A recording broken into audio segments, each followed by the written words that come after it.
Hello everyone, स्वागत है आप सभी का हमारे चैनल विजडम बुक में। तो ये हमारी एचपीजी के बेस जो सीरीज स्टार्ट हुई है, जो कि हिमाचल प्रदेश की सभी प्रतियोगी परीक्षाओं के लिए महत्वपूर्ण रहने वाली सीरीज है। इसका मैं पार्ट 13 लेकर आपके लिए आ गया हूँ, जो कि हिस्ट्री ऑफ कांगड़ा डिस्ट्रिक्ट से संबंधित हमारा कांगड़ा जिले का सेकंड पार्ट रहने वाला है। इससे पहले 12 पार्ट्स में हम डिफरेंट डिस्ट्रिक्ट्स के बारे में डिस्कस डिटेल में कर चुके हैं। अगर आपने उन वीडियोज़ को नहीं देखा है तो आप डिस्क्रिप्शन में जाकर प्लेलिस्ट सेक्शन से जाकर उन्हें भी चेकआउट कर सकते हैं। ये आपके सभी आने वाले पेपरों के लिए बहुत ही बेनिफिशियल रहने वाली सीरीज है। तो बिना किसी देरी के शुरू करते हैं हमारी आज की वीडियो। इस वीडियो में हम हिस्ट्री ऑफ कांगड़ा डिस्ट्रिक्ट के बारे में पढ़ने जा रहे हैं। तो उससे पहले हम देखते हैं कि कांगड़ा डिस्ट्रिक्ट की कुछ रियासतें जो उस समय थी उनके बारे में हम यहाँ पर देखते हैं। तो सबसे पहले हमारे पास कांगड़ा रियासत, जिसे कि त्रिगर्त के नाम से भी जाना गया है, त्रिगर्त के नाम से इसे जाना गया है, जो कि हमारे पास ओल्डेस्ट रियासत आ जाती है हिमाचल प्रदेश की। ये भी कांगड़ा डिस्ट्रिक्ट की ही रियासत थी। साथ ही साथ दूसरी हमारे पास गुलेर रियासत आ जाती है। उसके बाद हमारे पास नूरपुर रियासत आ जाती है। सिब्बा रियासत भी कांगड़ा डिस्ट्रिक्ट का ही पार्ट थी। दतारपुर रियासत और बघाल भी कांगड़ा डिस्ट्रिक्ट का ही पार्ट थी। इसके अलावा दो और रियासतें मुख्यतः हमारे पास इसमें आ जाती हैं। एक हमारे पास कुटलेहर रियासत और दूसरी हमारे पास जसवां रियासत आ जाती है। जसवां रियासत हमारे पास आ जाती है। हमने पढ़ा था कि वर्ष 1972 ईस्वी में कांगड़ा का पुनर्गठन हुआ था, जिससे कि कांगड़ा हमीरपुर और ऊना को अलग कर दिया गया था। हमीरपुर और ऊना डिस्ट्रिक्ट को इससे अलग कर दिया था और कुटलेहर रियासत और जसवां रियासत को मिलाकर ही हमारे पास ऊना डिस्ट्रिक्ट की फॉर्मेशन हुई थी। तो कांगड़ा की जो दो रियासतें जसवां रियासत और कुटलेहर रियासत थी, इन दोनों रियासतों को मिलाकर ही हमारे पास ऊना डिस्ट्रिक्ट का निर्माण हुआ था। इसके साथ साथ ही यहाँ पे देखते हैं हम कि कांगड़ा के प्राचीन नाम, हमें पता है कि कांगड़ा का प्राचीन नाम हमारे पास त्रिगर्त आ जाता है, जो कि ओल्डेस्ट रियासत है। इसे हम यहाँ पर डिस्कस कर चुके हैं। और त्रिगर्त रियासत की स्थापना जो है महाभारत काल से पूर्व, महाभारत से पूर्व इस रियासत की स्थापना राजा भूमिचंद के द्वारा की गई थी। इसके बाद हम देखते हैं कि त्रिगर्त के 234वीं पीढ़ी का राजा, जो राजा सुशर्मा चंद्र हुए हैं, इन्होंने जो है कांगड़ा किले की स्थापना की थी। कांगड़ा किले की स्थापना इनके द्वारा की गई थी और बाद में सुशर्मा चंद्र ने ही इसे त्रिगर्त की राजधानी भी कांगड़ा किले को बनाया था।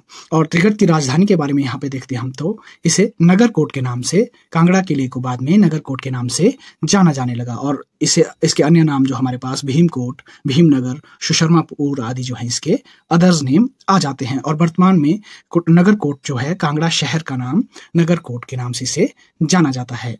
कांगड़ा शहर को उस समय, वर्तमान के कांगड़ा शहर को ही उस समय नगरकोट के नाम से जाना जाता था। और इसके बाद हम देखते हैं कि त्रिगर्त का अर्थ क्या है। तो त्रिगर्त का अर्थ है हमारे पास तीन नदियों का संगम, या फिर तीन नदियों के बीच फैला हुआ जो भी भूभाग था, उसे जो है त्रिगर्त के नाम से उस समय जाना गया। इसमें अब तीन प्रमुख नदियां जो है हमारे पास, रावी नदी, ब्यास नदी और सतलुज नदी की ट्रिब्यूटरीज इस भूभाग को जो है फॉर्म करती थी। तो इसमें हमारे पास मुख्यतः तीन नदियां जो थी, बाणगंगा, कुराली और न्यूगल नदियां जो हैं, रावी, ब्यास और सतलुज की ही सहायक नदियां, ट्रिब्यूटरीज के संगम से जो है इस स्थान को त्रिगर्त के नाम से, तीन नदियों के बीच की भूमि के नाम से इसे जाना गया है। तो नेक्स्ट देखते हैं हम आगे हमारी वीडियो में। नेक्स्ट हम यहाँ पर देखते हैं कांगड़ा का अर्थ। कांगड़ा का अर्थ, शाब्दिक अर्थ जो है, कान का गढ़ के नाम से इसे जाना जाता है। कांगड़ा का अर्थ है कान का गढ़। जब भगवान शिव ने राक्षस को मारा था, तो उस समय जहां पर उसके कान गिरे थे, वही जगह जो है बाद में कांगड़ा के नाम से प्रसिद्ध हुई थी।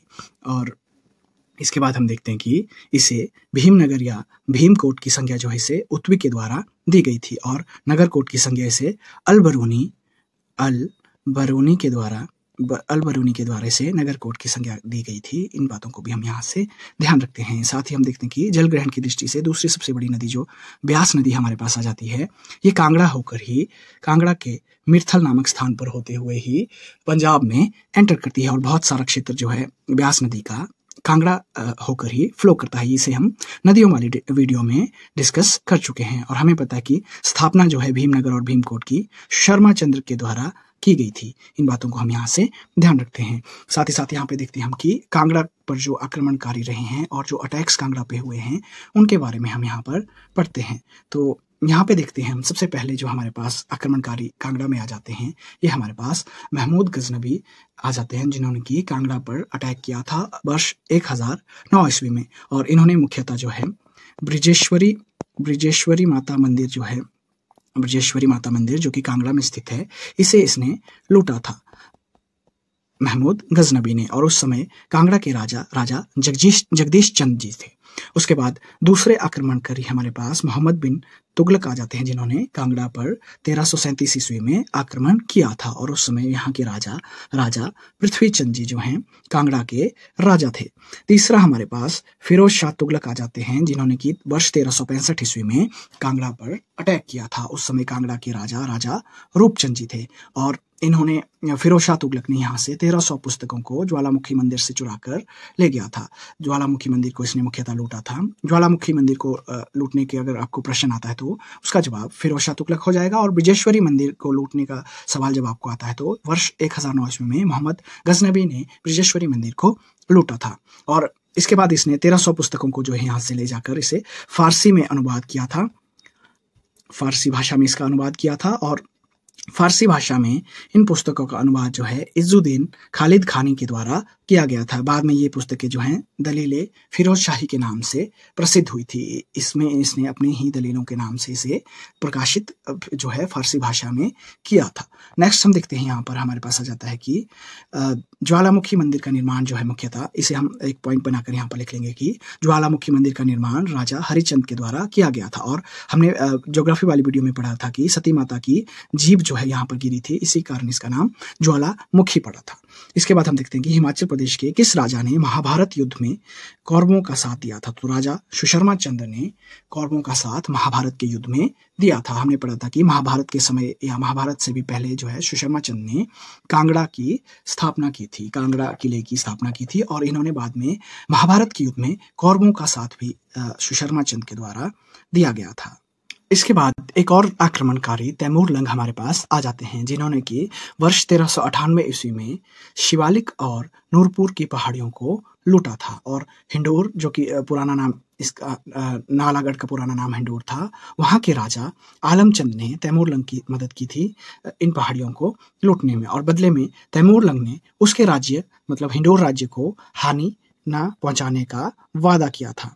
तो हानि ना पहुंचाने के बदले में हिंडोर के राजा आलमचंद ने तैमूर लंग की मदद की थी शिवालिक और नूरपुर जो कि धमेरी के नाम से जाना जाता है उसकी पहाड़ियों को लूटने में।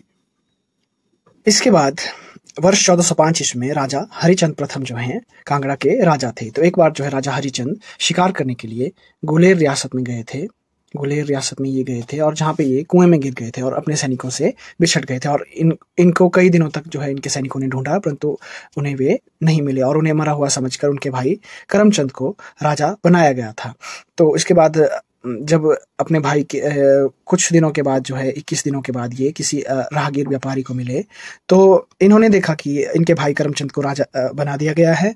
और साथ ही साथ इन्होंने जो है कोई भी विद्रोह ना करते हुए जब उनको पता चला कि उनके स्थान पर उनके भाई को करमचंद को राजा बना दिया गया है, तो हरिचंद ने जो है गुलेर राज्य की नींव जो है वहीं पर गुलेर हटसर में रखी और इन्होंने हरिपुर को अपना किला बना दिया और हरिपुर को ही अपनी राजधानी भी बना दिया था।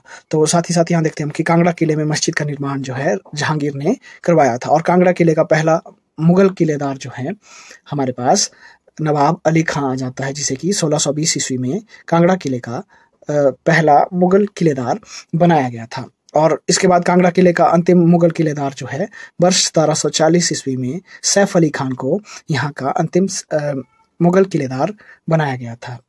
इसके बाद हम राजा संसार चंद द्वितीय के बारे में पढ़ते हैं। संसार चंद द्वितीय जो कि सबसे शक्तिशाली राजा रहे हैं कांगड़ा के। तो इन्होंने जो है जय सिंह कन्हैया को कांगड़ा किले पर आक्रमण करने के लिए 1781 ईस्वी में इन्होंने यहाँ पर जय सिंह कन्हैया को कांगड़ा किले पर अटैक करने के लिए भेजा था। इसके बाद देखते हैं हम वर्ष 1783 ईस्वी में किले को अपने कब्जे में ले लिया था जय सिंह कन्हैया या जस्सा सिंह कन्हैया, इनका नाम लिखा गया है पुस्तक में, जस्सा सिंह कन्हैया के द्वारा, जिन्हें कि 1781 ईस्वी में कांगड़ा के राजा संसार चंद ने कांगड़ा किले पर शासन के लिए इन्हें भेजा था और 1787 ईस्वी में इसे संसार चंद के अधीन इसने सौंप दिया था। इसके बाद संसार चंद के पतन के कारण के बारे में हम बिलासपुर वाली वीडियो में भी पढ़ चुके हैं, लेकिन यहाँ पे भी हम इसके बारे में देखते हैं। तो इसके पतन का मुख्य कारण जो है बिलासपुर पर 1795 ईस्वी में इसका आक्रमण था और जिस समय बिलासपुर का राजा जो है महान चंद था। हमने पढ़ा है कि कांगड़ा के महान राजा संसार चंद को हराने के लिए भी एक महान राजा की जरूरत थी। तो बिलासपुर के राजा महान चंद जो है, इन्होंने कांगड़ा के राजा संसार चंद को हराया था। इससे पहले जो है मंडी में संसार चंद ने आक्रमण 1792 ईस्वी में किया था और उस समय जो है मंडी के राजा ईश्वरी सेन थे। और जब इन्होंने कांगड़ा पे आक्रमण बिलासपुर पे आक्रमण किया तो बिलासपुर उस समय जो है बिलासपुर, सुकेत, सिरमौर व चंबा के संयुक्त सेना के साथ मिलकर जो है इन्होंने राजा महानचंद ने अमर सिंह थापा जो कि गोरखा लीडर थे, इनकी मदद से हमीरपुर के महल मौर्या के युद्ध में जो है संसार चंद को हरा दिया था वर्ष 1795 ईस्वी में।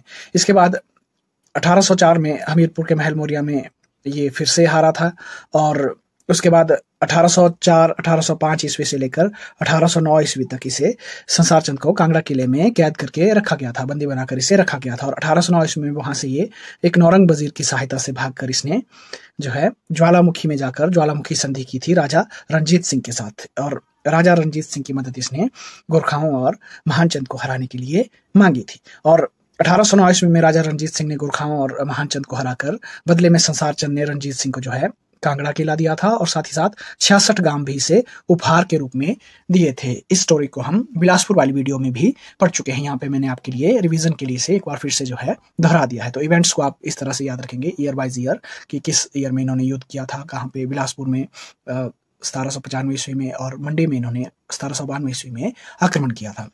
इसके बाद देखते हैं हम दूसरी रियासत, हम देखते हैं गुलेर रियासत, जिसे कि हडसर रियासत के नाम से भी, पौराणिक नाम इसका हडसर रियासत के नाम से भी से जाता है। तो हमने पढ़ा था कि 1405 ईस्वी में जब राजा हरिचंद को मृत घोषित मान लिया गया था तो हरिचंद ने जो है गुलेर में ही गुलेर रियासत की स्थापना की थी और इससे जो है ग्वालियर भी कहा गया है। गुलेर का ही दूसरा नाम ग्वालियर भी कहा गया है।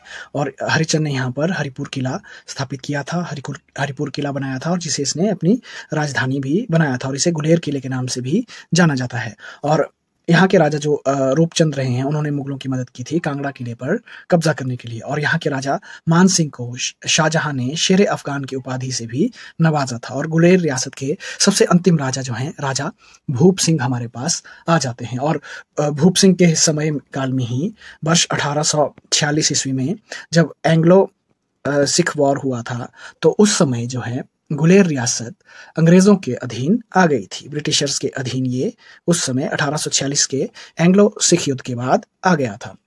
नेक्स्ट रियासत देखते हैं हम। जो तीसरी रियासत हमारे पास आ जाती है नूरपुर रियासत आ जाती है, जिसकी की स्थापना राजा जेठपाल के द्वारा वर्ष 1000 ईस्वी में की गई थी और इसका प्राचीन नाम जो है धमेर या धामीन के नाम से इसे जाना जाता है। और यहाँ पे देखते हैं हम कि सबसे पहली राजधानी जो है इसकी, फर्स्ट कैपिटल जो है इसकी पठानकोट को बनाया गया था। पठानकोट को इसकी पहली कैपिटल बनाया गया था। उसके बाद पठानकोट से धमेरी राजधानी जो है, पठानकोट से धमेरी राजधानी जो है राजा वासुदेव के द्वारा स्थानांतरित की गई थी। तो इन बातों को भी हम यहाँ से ध्यान रखते हैं। और साथ ही साथ यहाँ देखते हैं हम कि वर्ष 1622 ईस्वी में जहांगीर जो है अपनी पत्नी नूरजहां के साथ धमेरी आया था और उस समय वहां का राजा जो है राजा जगत सिंह था। और राजा जगत सिंह ने नूरजहां के सम्मान में धमेरी का नाम जो है नूरपुर बदल दिया था, नूरपुर रखा था। और ये राजा जगत सिंह जो है नूरजहां को अपनी बेटी कहकर ये पुकारता था। तो अपनी बेटी के सम्मान में, अपनी मुंह बोली बेटी के सम्मान में इसने जो है धमेरी का नाम बदलकर नूरपुर कर दिया था। और यहाँ पे देखते हैं हम कि अंतिम राजा जो नूरपुर रियासत के रहे हैं वो हमारे पास राजा बीर सिंह आ जाते हैं। राजा बीर सिंह जो है अंतिम राजा धमेरी रियासत के, नूरपुर रियासत के आ जाते हैं। और राजा बीर सिंह ने जो है वर्ष 1826 ईस्वी में राजा बीर सिंह ने महाराजा रणजीत सिंह जो कि 1809 ईस्वी से लेकर कांगड़ा के राजा रहे हैं, तो इन्होंने जो है इनके विरुद्ध जो है 1826 ईस्वी में बीर सिंह के विरुद्ध विद्रोह कर दिया था और जिसमें बीर सिंह हार गया था और उसे जो है 7 सालों तक राजा रणजीत सिंह ने से 7 सालों तक गोविंदपुरा के किले में, जो कि अमृतसर में स्थित है, वहां पर इसे बंदी बनाकर रख दिया था। और इसके बाद जो चंबा के राजा चढ़त सिंह के बारे में हमने पढ़ा है। इन्होंने 85,000 रुपए देकर जो है बीर सिंह को राजा रणजीत सिंह के कब्जे से मुक्त कराया था। इन पॉइंट्स को भी हम यहाँ पर साथ साथ लिख लेंगे। और इसके बाद कुछ पॉइंट्स जो हमारे पास यहाँ पर बच गए थे ज्योग्राफी से संबंधित ही है ये पॉइंट्स, इन्हें भी आप यहाँ पर बॉक्स बनाकर लिख लेंगे। तो एचपी बोस के बारे में हमने जो है पॉइंट्स पढ़ लिए हैं कि 3 जुलाई 1969 को इसकी स्थापना जो है सबसे पहले शिमला में की गई थी और धर्मशाला इसका स्थानांतरण जो है वर्ष 1983 ईस्वी में किया गया था। और समाचार पत्र की बात करें जो कि कांगड़ा डिस्ट्रिक्ट में प्रकाशित होता है, तो मटौर से हमारे पास दिव्य हिमाचल जो है यहाँ से प्रकाशित होता है। इसके बाद कुछ और पॉइंट्स हमारे पास यहाँ पर आ जाते हैं कि एचपी की सबसे पुरानी द्विभाषिक पाक्षिक जो कि 15 दिन में आने वाली समाचार पत्र है, ये हमारे पास क्षत्रिय तेज आ जाती है, क्षत्रिय तेज आ जाती है। और साप्ताहिक समाचार की बात करें तो गिरिराज जो है हमारे पास हिमाचल प्रदेश का साप्ताहिक समाचार पत्र है जो कि अभी भी प्रकाशित होता है। और पूरे भारत का सबसे पहला समाचार पत्र जो है बंगाल गजट है जो कि 1780 ईस्वी में सबसे पहले प्रकाशित हुआ था। और भारत का पहला हिंदी समाचार पत्र आपसे पूछा जाए तो हमारे पास उदंड मार्तंड जो है इसका उत्तर हो जाता है और प्रकाशित ये जो है 1826 ईस्वी में सबसे पहले हिंदी में हुआ था। इन सभी बातों को हम यहाँ से ध्यान रखते हैं और साथ ही साथ बढ़ते हैं हम हमारी अगली रियासत की ओर। जो चौथी रियासत आ जाती है हमारे पास सिब्बा रियासत आ जाती है, जिसकी की स्थापना वर्ष 1450 ईस्वी में शिवराम के द्वारा इसकी स्थापना की गई थी और वर्ष 1786 से लेकर 1806 ईस्वी तक संसार चंद के अधीन जो है ये रियासत रही है। और इसके साथ साथ ही वर्ष 1808 ईस्वी में भूप सिंह ने यहाँ पर शासन किया और वर्ष 1809 ईस्वी में जब महाराजा रंजीत सिंह ने कांगड़ा किले को जीत लिया था, तो उसके बाद 1809 ईस्वी से लेकर 1830 ईस्वी तक महाराजा रंजीत सिंह का इस पर कब्जा रहा है। और इसको अदर नेम जो है इसे डाडा सिब्बा के नाम से भी सिब्बा रियासत को जाना जाता है। तो इन सभी बातों को भी हम यहाँ से ध्यान रखते हैं और देखते हैं हमारी अगली रियासत है। पांचवी रियासत हमारे पास दतारपुर रियासत आ जाती है। 1550 ईस्वी में इसकी स्थापना राजा दतार चंद के द्वारा की गई थी और ये जो है सिब्बा रियासत की ही एक शाखा थी। नेक्स्ट छठी रियासत हम देखते हैं। नेक्स्ट जो है हमारे पास बघाल रियासत जो आ जाती है, हमारे पास छठी रियासत आ जाती है। इसकी स्थापना जो है चंद्रवशी राजपूत के द्वारा की गई थी और इसकी राजधानी जो है बीर को माना गया है। और यहाँ के राजा जो हैं पाल उपनाम के साथ पृथ्वीपाल जो है यहाँ के सबसे फेमस राजा रहे हैं, जिनको कि मंडी के राजा सिद्धसेन ने मंडी के दमदमा महल के भीतर इन्हें यहाँ पर मरवाया था। तो इन बातों को हम यहाँ से ध्यान रखते हैं। जो है कुछ वन लाइनर्स और कुछ मिसलेनियस क्वेश्चंस जो कांगड़ा डिस्ट्रिक्ट से संबंधित बचते हैं उनको देख लेते हैं। तो सबसे पहले हम देखते हैं कि यहाँ पर कांगड़ा में जो है विश्वेश्वर महादेव मंदिर, भीम टीला, चौंतड़ू मंदिर आदि जो है कांगड़ा में ही स्थित हैं। दूसरा हम देखते हैं कि औदंबरों के 360 में से 103 सिक्के जो हैं कांगड़ा के त्रिपाला और ज्वालामुखी के समीप यहाँ पर मिले हैं। तीसरा पॉइंट हम देखते हैं कुषाण शासक जो कि प्राचीन भारत के शासक रहे हैं, उनके 4 सिक्के और 4 सिक्के जो कि कन्हारा में प्राप्त हुए हैं और कुनीत शासकों के 3 सिक्के जो कि ज्वालामुखी के समीप मिले हैं, ये भी कांगड़ा से ही प्राप्त हुए हैं। और एक चीनी यात्री जो हेनसांग की बात करते हैं हम, तो ये जो हैं वर्ष 635 ईस्वी और 643 ईस्वी में इन्होंने कांगड़ा की यात्रा की है। इन्होंने अपनी पुस्तक में भी इसका कांगड़ा का मेंशन किया हुआ है। नेक्स्ट पॉइंट हम देखते हैं। नेक्स्ट हम देखते हैं 5वां पॉइंट। इसमें हमारे पास आ जाता है कि महमूद गजनवी जो कि जिन्होंने कि 1009 ईस्वी में कांगड़ा पर आक्रमण किया था, ये एक अफगानिस्तान से आया हुआ एक लुटेरा था। और साथ ही साथ हमें पता है कि कांगड़ा का जो 1972 ईस्वी में पुनर्गठन हुआ है, उससे हमें 2 डिस्ट्रिक्ट जो है कांगड़ा से अलग किए थे। ऊना और हमीरपुर को हमने कांगड़ा डिस्ट्रिक्ट से अलग किया था। So that was all in today's video. Thank you for watching this video. आज हमने जो है हमारे कांगड़ा डिस्ट्रिक्ट को कंप्लीट कर लिया है। हमने इसके हिस्ट्री और ज्योग्राफी दोनों पोर्शंस को डिटेल में कवर कर लिया है। तो नेक्स्ट वीडियो में हम किसी और डिस्ट्रिक्ट को स्टार्ट करेंगे। तो लाइक कीजिए अगर आपको ये वीडियो पसंद आई होगी, कमेंट कीजिए अपने सजेशंस एंड फीडबैक, शेयर कीजिए अपने दोस्तों के साथ और सब्सक्राइब कीजिए हमारे चैनल को ऐसे ही बेहतरीन वीडियोज़ के लिए।